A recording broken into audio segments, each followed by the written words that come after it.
Mesdames, Messieurs, bienvenue à l'émission Les Mystères de l'Infini. Aujourd'hui, le mal.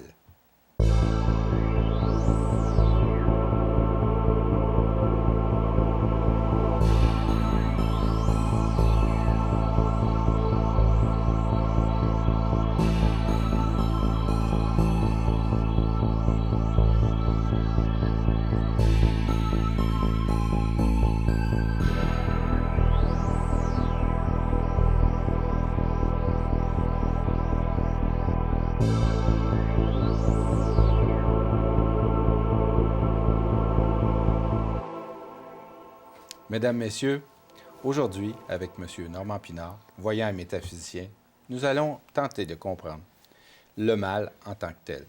Bonjour, M. Pinard, ça va bien? Bonjour, M. Saunier, ça va très bien. Oui. Alors, c'est quand même un sujet délicat jusqu'à un certain point, puisque le mal, ça fait mal. C'est pas le bien, c'est le mal. J'aime ça, les sujets délicats. Oui. J'aime les sujets tabous, j'aime les choses qu'on ne parle pas tellement souvent. Oui, c'est vrai. Parce que les gens, peut-être qu'ils peuvent arriver à y penser beaucoup, mais je veux dire, je trouve ça important d'aller chercher des explications concernant ces choses-là. Ouais. Parce que ça fait partie aussi... D'ailleurs, le monde de la parapsychologie au cinéma est toujours associé au mal. Toujours. Tout le temps. Oui. On ne peut pas dissocier les pouvoirs psychiques. On ne peut pas dissocier, par exemple, la maison hantée. On pense à la maison d'Amityville aux États-Unis. Je me souviens plus dans quel état que la maison est aussi. Mais il n'y a pas eu grand-chose de mal à part l'assassinat de quelques personnages. Je pense que c'est un individu qui a assassiné sa femme et ses enfants. Mais par la suite, on a grossi la chose. Et ça n'a jamais été vraiment de maison hantée. Rien de ça. Mais pourtant, ceux qui l'ont acheté, écoutez, c'était le mal. Hein? Ils l'avaient acheté pour un montant ridicule de quelques milliers de dollars parce que personne ne voulait se la procurer, mais ils l'ont quand même vendu plusieurs millions. Et ensuite, ils ont écrit un roman qui a apporté au moins une cinquantaine de millions. Alors, c'est pas à se plaindre. Hein? Donc, parce le mal était payant. Le mal a été très payant pour les gens qui... Dans ce cas-là. Donc, le mal en tant que tel, qu'est-ce que c'est? Est-ce qu'on peut dire qu'on peut être moralisateur, qu'est-ce qui est le bien, qu'est-ce qui est le mal, ou bien si le mal s'explique en soi? Je ne veux pas être moralisateur parce que je vais laisser ça aux gens qui prétendent avoir une morale. La morale n'est rien d'autre qu'un point de vue et qui change avec le temps, qui change avec les époques. Donc, le côté moral, ce qui était mal autrefois est bien aujourd'hui, ce qui était bien autrefois est rendu mal. Il y a beaucoup de choses dans la perception qui change. Moi, je dirais, la chose qui me fascine, et je l'ai déjà dit dans une des émissions, mais la chose qui me fascine vraiment, c'est de voir qu'en 4000 ans de civilisation, il n'y a pas d'époque où l'être humain a été heureux. Ça me fascine. C'est-à-dire, sur les 4000 dernières civilisations, 4000 ans de civilisation, si on regarde les tribus primitives, il n'y a pas vraiment dans l'être humain de grandes périodes où il n'y a pas de guerre. Donc, on pourrait dire que c'est, en partant, est-ce que l'être humain est de nature guerrière? J'ai cherché pendant environ 35 ans. 35 ans. Et j'en suis arrivé à une conclusion qui va peut-être vous impressionner, que j'ai un petit peu élaborée au cours des premières émissions, mais je voulais en parler plus que ça. Je crois qu'on fréquente à quelque part des plans invisibles. Je ne crois pas qu'il existe simplement du visible. Je crois dans notre monde que pour une part de visibilité, il y a énormément d'invisibilité. Un peu ce qu'on trouve également dans le domaine de la physique, même dans le domaine des atomes. Le spectre des choses que l'on peut voir au niveau électromagnétique, c'est rien. L'infrarouge, on ne peut pas le voir, ça existe. Le rayon X, on ne peut pas le voir, il existe. On l'utilise dans les hôpitaux. Le rayon gamma, on ne peut pas le voir, ça existe. Les micro-ondes, on ne peut pas le voir, mais on sait que ça peut faire bouillir de l'eau. Fait que finalement, il y a très peu de choses qu'on peut voir. Puis la majorité des satellites qu'on envoie dans l'espace, c'est pour voir des choses dans des spectres de rayons gamma, de rayons X, d'infrarouge que nous, on ne peut pas voir à l'œil nu pour essayer de voir des choses qui sont cachées par d'autres choses. Et finalement, ça fait très peu de visibilité. Il y a beaucoup d'invisibles dans la science. Alors, c'est la même chose un peu pour le phénomène paranormal. Le phénomène paranormal, c'est l'étude de l'invisibilité pour la visibilité. Fait que ça, il faut commencer là pour comprendre ce qui s'en vient. Moi, ma vision des choses, c'est que je crois que sur Terre, avant que l'homme existe sur Terre, il existait probablement déjà des formes d'énergie. Et ces formes d'énergie-là appartiennent à des plans qui sont invisibles. Et je crois qu'on les dérange, à quelque part. Je crois que ça ne leur fait pas plaisir. J'en arrive à cette conclusion-là parce que je me suis dit, lorsque le mal se manifeste, à quelle place peut-il se manifester? Il se manifeste dans la pensée humaine, dans la relation entre l'inconscient et la conscience. C'est sûr ici que les psychologues, que les psychiatres ne vont pas avoir, que les médecins de la santé mentale ne vont pas nécessairement avoir mon opinion. Il y a beaucoup de gens également qui vont dire que c'est un résidu du judéo-christianisme. Moi aussi, j'y ai pensé à ça. Que j'ai été éduqué dans un contexte judéo-chrétien où le mal était une force occulte, satanique, qui était cachée en arrière. Et moi aussi, j'ai pensé à ça. Mais en bout de ligne, lorsqu'on arrive chez l'être humain, tout le monde commence avec de très bonnes intentions, puis ça finit toujours, presque toujours mal. C'est-à-dire que si on regarde, par exemple, la science, je n'ai pas de problème avec ça, c'est noir sur blanc. Il n'y a pas de zone grise. Il n'y a pas de choses qui peuvent s'infiltrer là-dedans. Donc, on a une science qui est quand même, au début, là, comme ça, même si on a à peu près démoli la moitié de la planète, là, détruit, il y en demeure pour moi qu'au niveau de la science, on a réussi à faire des choses quand même acceptables. Je pense surtout au domaine de la médecine. Il y a certaines branches de la médecine qui sont fascinantes. Les neurologues, j'ai toujours pensé qu'un neurologue, c'est un astrophysicien de l'intérieur, du cerveau humain. Même si on ne connaît pas encore du tout toutes les parties du cerveau. C'est quand même les gens, j'ai beaucoup de respect pour les gens qui sont en neurologie, les cardiologues, les médecins spécialisés qui font des recherches extraordinaires, les nouveaux médicaments qui vont arriver éventuellement sur le marché, qui vont être fantastiques. Alors, ceci dit, c'est pas normal chez l'être humain qu'il y ait autant de souffrance. On regarde au cours de la dernière guerre mondiale.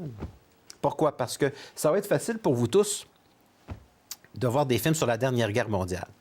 Comment se fait-il qu'un seul homme, comme Adolf Hitler, ait su, au cours de la dernière guerre mondiale, monopoliser l'Allemagne au complet, l'Autriche, et arriver finalement à plusieurs dizaines de millions de morts? Et ça s'était déjà produit quelques années auparavant, quelques décennies, avec la guerre de 14-18. Maintenant, si je regarde dans les années 1800, il y a également eu des guerres. C'est pas... On regarde dans les années 1700, on remonte 1600, 1400, 1300. Il n'y a pas une seule période où vraiment l'être humain, même avec des bonnes intentions, on a connu la période de l'Inquisition religieuse, on a connu toutes sortes de choses. Au nom de Dieu, on a béni des champs de bataille. Moi, je me dis simplement ceci, ça se peut pas qu'avec autant de bonnes intentions, on arrive à autant de destruction au nom de Dieu, au nom d'une foi, au nom d'une croyance. Et même encore dernièrement... Au nom d'un territoire, des fois? Au nom je sais pas moi, du musulman, les tours du World Trade Center, ça a changé la face de l'humanité depuis 2001. Les gens sont plus craintifs, etc. C'est très récent, ça fait partie de notre époque contemporaine. C'est toujours au nom de, comprenez-vous? Mais aussi, à un moment donné, il y a des individus qui vont commettre un acte regrettable. « Ah, c'était plus fort que moi, j'ai entendu une voix dans ma tête. » c'est Dieu qui me l'ordonne. Vous savez, c'est jamais tout à fait nous, mais il y a toujours quelque chose qui intervient dans la pensée de l'être humain et qui fait que ça ordonne. Alors, je pense que le mal est quelque chose qui peut entrer dans la pensée de l'être humain, que c'est quelque chose qui intervient au niveau des rêves, qui intervient au niveau de la pensée, qui intervient dans la psychologie humaine, dans sa psyché, et qui l'influence à percevoir le monde dans un angle plutôt qu'un autre angle. Est-ce que le mal existe seulement chez l'homme? Bien, si je regarde les animaux, je me suis posé la question, la bête, elle va dessus pour se nourrir. Ce n'est pas pour une intention malsaine, c'est qu'il doit manger.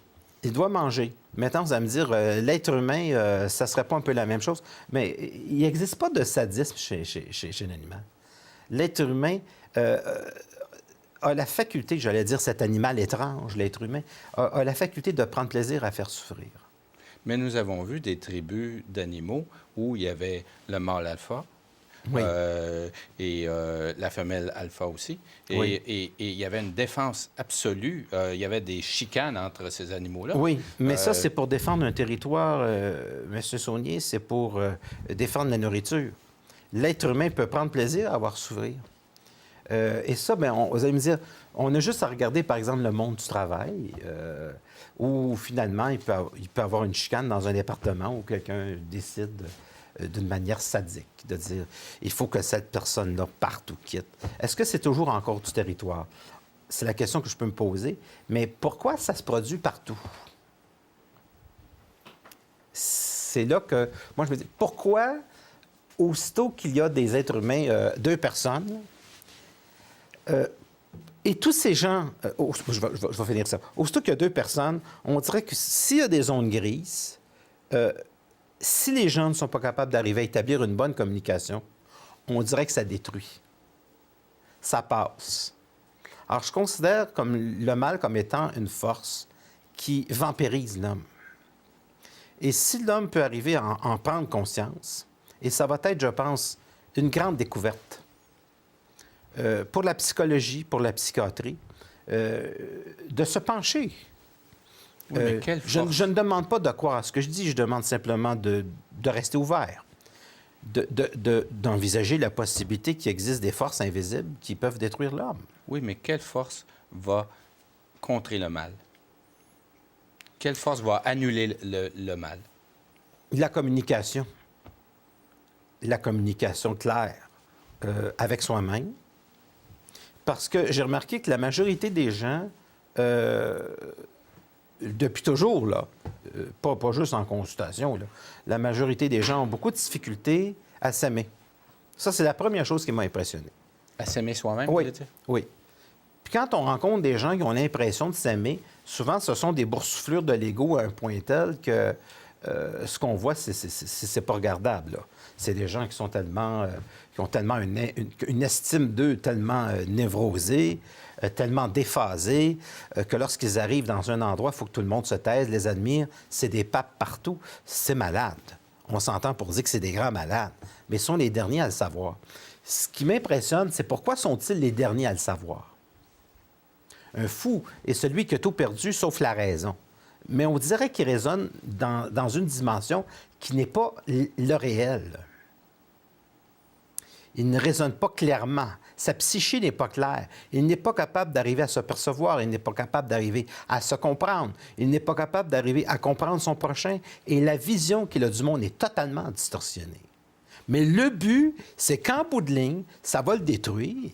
Puis ça va détruire son interrelation avec le monde. Et ça va être vu et perçu par les gens de l'extérieur comme étant quelque chose de mal, les actions de la personne. Maintenant, je regarde aussi les enfants. Oui. Les enfants ne sont pas des petites créatures douces. Ce ne sont pas des petites créatures aimables. À l'état pur, au primaire, c'est des monstres.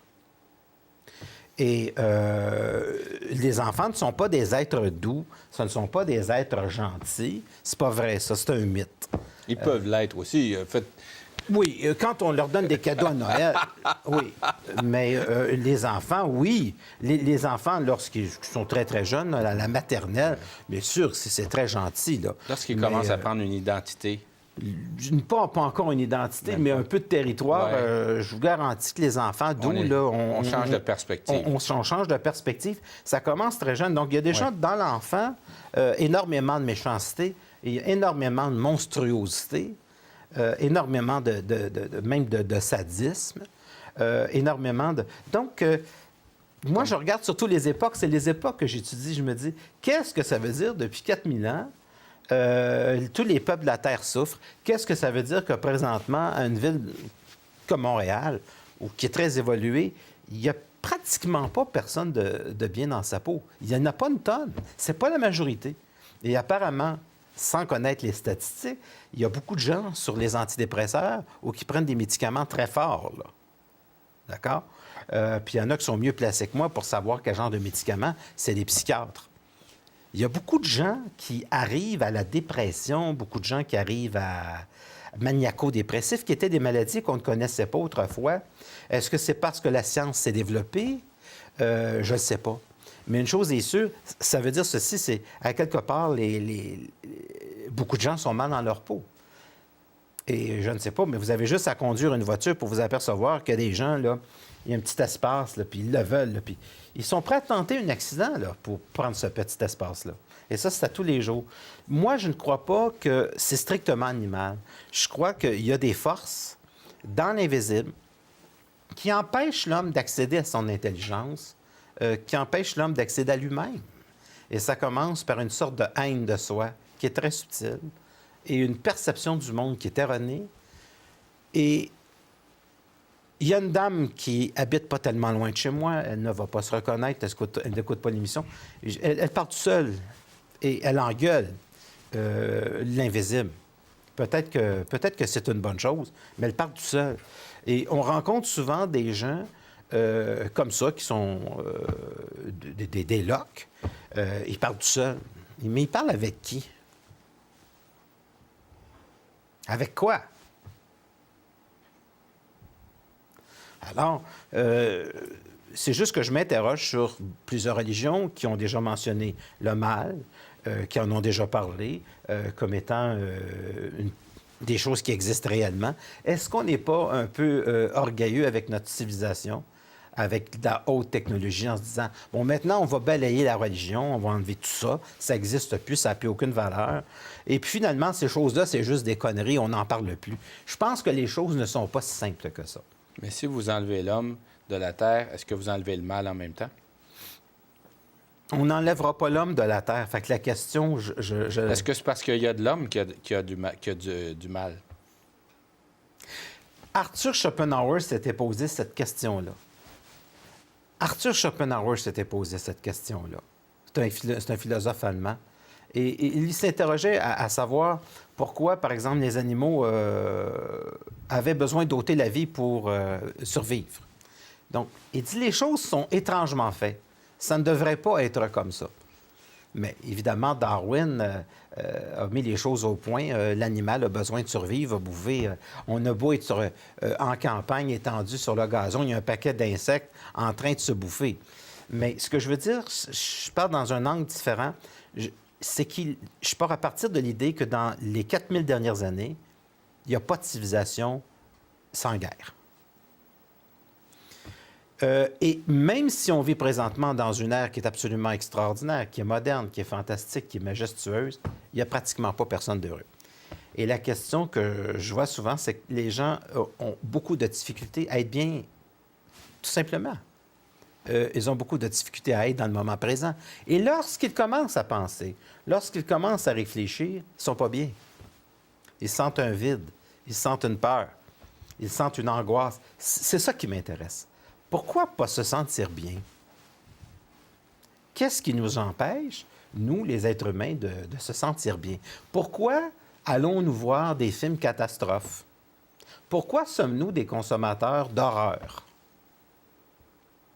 Pourquoi pas de film aucun film sur des grands penseurs? Vous savez qu'un film sur Einstein, ça ne pognerait pas.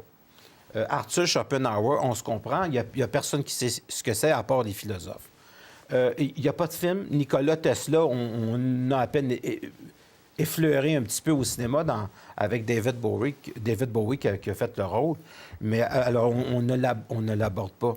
C'est sûr qu'on parle souvent de penseurs comme Einstein parce qu'il est très connu. Oui. Mais c'est clair qu'il y a eu des milliers de grands penseurs qu'on n'a jamais connus parce qu'ils n'ont pas été publicisés.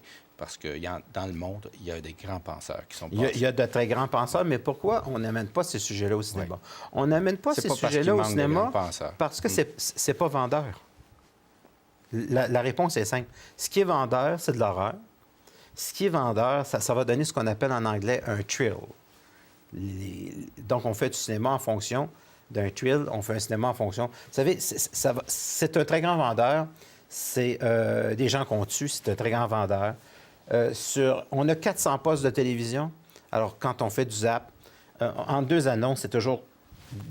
On peut calculer le nombre de films avec des gens qui ont des revolvers. C'est hallucinant, juste dans une soirée, à quel degré on peut être influencé négativement par la télévision sans qu'on vous demande la permission. Là. On tourne le poste. Alors, on vit dans un monde où le mal est très représenté. Ce serait intéressant de poser la question des psychologues. Pourquoi? Pourquoi pas de beauté? Voyez-vous? Et pourquoi aussi... il y a des séries qui vont prendre, par exemple, un criminel près de chez vous, un assassin juste à côté de votre rue, Jack l'Éventreur pas trop loin. Est-ce que vous sauriez le voir arriver s'il y avait un criminel près de chez vous? C'est des émissions qui vendent beaucoup. Est-ce que ce serait une des raisons pourquoi vous avez développé votre propre diffusion d'émissions sous forme de conférences ou de webconférences pour justement... avoir contrôle sur ce que vous allez produire et ce que les gens vont pouvoir bénéficier? C'est sûr que dans les webconférences, je peux me lancer plus profondément au niveau théorique. À la télévision, il faut faire un petit peu attention à la sensibilité. Il y a des gens qui écoutent ça, qui sont des enfants, toutes sortes de monde. Donc, je fais beaucoup Parce qu'il y a beaucoup de nuances dans ce que vous expliquez. Il y a beaucoup de nuances. Puis, il faut les comprendre, les ensuite, nuances, ça va sur Internet. Je veux que ce Ouais. soit extrêmement nuancé. Ouais. Il faut faire attention. Ouais. Par contre, dans les webconférences, évidemment que je vais beaucoup plus loin. Ouais. Donc, c'est une formule Internet que les gens vont chercher, premièrement peut-être parce qu'ils nous ont écoutés à la télé, ils ont aimé ça, ils ont aimé, si on veut, l'introduction, mais c'est juste une introduction, parce que c'est vraiment dans les webconférences que ça se passe. C'est vraiment dans mes conférences que ça se passe. Parce que vous allez vraiment en profondeur à ce moment-là. Oui. Puis ça vous permet justement, ce qui ne peut pas nécessairement passer au cinéma avec des budgets des millions de dollars, vous le produisez pour pouvoir l'en faire bénéficier. Je dirais que la différence dans les conférences, je dirais que ma rage sort. Ma rage de créativité. Je ne mange pas personne, donc il n'y a pas de mal. Mais c'est toute la créativité qui sort. C'est aussi une sorte de colère intérieure de dire on échoue à être heureux. Oui. C'est pas normal. On vit dans une société où les êtres humains utilisent encore des modèles extrêmement pénibles pour survivre. On n'a pas dépassé le travail. On ne connaît pas cette société de loisirs qu'on a tant parlé au cours des années 60. On pourrait dire que notre époque moderne, c'est de l'esclavagisme apprivoisé, bien syndicalisé, avec lequel il n'y a aucune espèce de créativité possible. Et surtout, n'en fais pas trop. Restons têteux. N'allons pas trop loin. Ça, c'est une introduction aux webconférences. Ménageons-nous. Oui. Et les gens qui sont des génies, les gens qui sont des créateurs, ne peuvent absolument pas évoluer à l'intérieur d'un contexte où les syndicats dirigent absolument tout. En fait, la bureaucratie, parce qu'il y a plus que les syndicats. La bureaucration et les syndicats. Il y a les syndicats, il y a les règlements. Qui ont eu leur utilité. Les syndicats, les règlements municipaux, les règlements de la société elle-même, des règlements au niveau de tout l'encadrement du personnel. Ça place les gens dans un contexte où la place de la créativité n'est plus là. C'est ça qui est dommage. Ouais. Parce que le prix à payer est très cher. Donc, on veut une société, on s'est super bien organisé pour la société, on s'est bien organisé, mais finalement, le génie ne peut pas passer. La créativité ne peut pas passer. Et lorsqu'on voit quelqu'un de brillant, s'il n'est pas bien encadré, c'est un peu comme de la radioactivité qui n'est pas dans son caisson de plomb. On s'en méfie. Je ne crois pas que c'est le bien qui dirige le monde. Quand on empêche la créativité de passer, quand on empêche l'intelligence de passer, quand on empêche la productivité géniale de passer, je ne crois pas. Je ne crois pas. C'est une société qui est portée à s'effondrer. Pas la race humaine. Vous êtes très sévère, M. Pinard. Très sévère. Écoutez, quand vous rencontrez un gars comme Hitler, et qui, à lui tout seul, fait une guerre mondiale, vous irez voir quelqu'un de très sévère. Savez-vous, lui, il le met en application. Mais il y a des sociétés qui encouragent la créativité de leurs employés quand même. Oui, il y a peut-être certaines firmes qui vont l'encourager, mais je veux dire, normalement, dans notre société, c'est pas quelque chose nécessairement qui... L'encadrement est très puissant. Bon. Mais ça, c'est la société. Ce que je veux dire, c'est que toutes les bonnes intentions finissent mal, ou finissent souvent mal. C'est ça qui est impressionnant. Mais en attendant, nous, on poursuit toujours avec notre créativité. Oui. Donc, j'invite les gens qui veulent assister à mes conférences. Évidemment que je me laisse aller, là. Vous avez plusieurs formes de conférences pour atteindre plus de monde dans le monde entier. J'ai des conférences publiques. Oui. Puis vous avez mon site web pour avoir ces informations, qui est le www.normandpinard.com. Toutes les activités sont là. Oui. Et il y a aussi les webconférences qui sont données à la fois au Québec puis à travers le monde. Donc, c'est une activité très intéressante parce que je me laisse être. Donc, il n'y a pas de censure. Je laisse passer. Et donc, ça devient accessible à tout le monde qui a ne serait-ce qu'un ordinateur. C'est pas nécessaire d'avoir un ordinateur qui est puissant. C'est pas nécessaire d'avoir une caméra. C'est peut-être nécessaire juste d'avoir des haut-parleurs et c'est tout. Ouais. Un ordinateur qui a 5 ans, 6 ans, 7 ans est capable, avec la plateforme que l'on a, d'avoir des webconférences. Okay. Et je donne des consultations privées. Oui, aussi. Oui. Et pouvez vous appeler à quel numéro, M. Pinard? Au 514-254-5919. Bon. Alors, M. Pinard, on est presque à la fin de notre émission. Presque à la fin? Presque à la fin. Que peut-on dire de bien maintenant que tout a été dit, qu'une partie a été dit sur le mal? Oui. Bien, on peut peut-être... je le sais. Oui, allez-y donc. Si vous faites le mal, faites le bien. C'est ce qu'on appelle un cliché, madame, monsieur. Alors, vous pouvez toujours aller aussi sur le site de www.webpinard.tv pour avoir tous les détails des conférences de M. Pinard en ligne. Et aussi, vous avez la possibilité d'écrire au poste de télévision de TVRL qui est info@tvrl.ca. Alors, c'est à ce moment-là que vous pouvez manifester votre intérêt pour l'émission pour que ça continue. Alors, voilà, mesdames, messieurs, je vous remercie et puis à la prochaine.